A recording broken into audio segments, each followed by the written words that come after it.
মোহনবাগানের continental championship অর্থাৎ AFC রেকর্ডটা অসামান্য। এএফসি চ্যাম্পিয়ন্স লিগ এলিট যেটা এখন বলা হয়, যেটা আগে এশিয়ান ক্লাব চ্যাম্পিয়নশিপ ছিল 2002 অবধি, তাতে তারা কিন্তু 7 বার অংশ নিয়েছে। এবং বেস্ট হচ্ছে যে সেমিফাইনাল গ্রুপ স্টেজ তারা গেছিল 1988, 1989 সালে। এশিয়ান কাপ, উইনার্স কাপ একবার তারা পার্টিসিপেট করেছে এবং ফার্স্ট রাউন্ডে তারা চলে আসে বা হেরে যায়। এবং এএফসি চ্যাম্পিয়ন্স লিগ 2 যেটা এখন হচ্ছে, যেটাকে এএফসি আগে এএফসি কাপ বলতো, সেখানে 9 বার তারা পার্টিসিপেট করবে এইবার সমেত।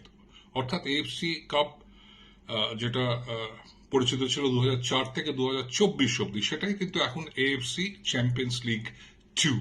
এবং সেখানে কিন্তু বেস্ট তাদের পারফরমেন্স ছিল দুবার, 2021, 2022 তারা inter zonal play of semifinal অব্দি কিন্তু তারা গেছিল। এবং সেখানটায় খেলোয়াড়দের ট্রিমেন্ডাস রেকর্ড আছে। শিশির ঘোষের সর্বোচ্চ গোল আছে কন্টিনেন্টাল কম্পিটিশনে, 11টা গোল, এবং সেই সবগুলো গোলই কিন্তু এসছে ওই এএফসি চ্যাম্পিয়ন্স লিগ এলিট ম্যাচগুলো খেলার সময়, অর্থাৎ এশিয়ান ক্লাব চ্যাম্পিয়নশিপে। যে লালপেকলিওয়ার, তারও 11টা গোল আছে।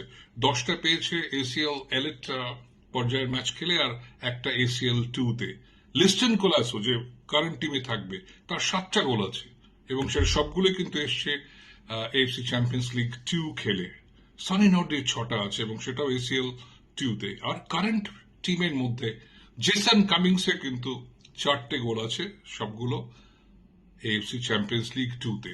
মোহনবাগান সুপার জায়ান্ট কোন পর্যায়ে অব্দি এবারে যাবে, নকআউটে যাওয়া উচিত যে দল, তাদের স্ট্রেংথ, এবং বিশেষ করে তারা কিন্তু কন্টিনেন্টাল কম্পিটিশনে দুর্দান্ত ভালো করে, সেদিকেই সবাই তাকিয়ে আছে এবং গোটা ভারত তাদের সঙ্গে আছে।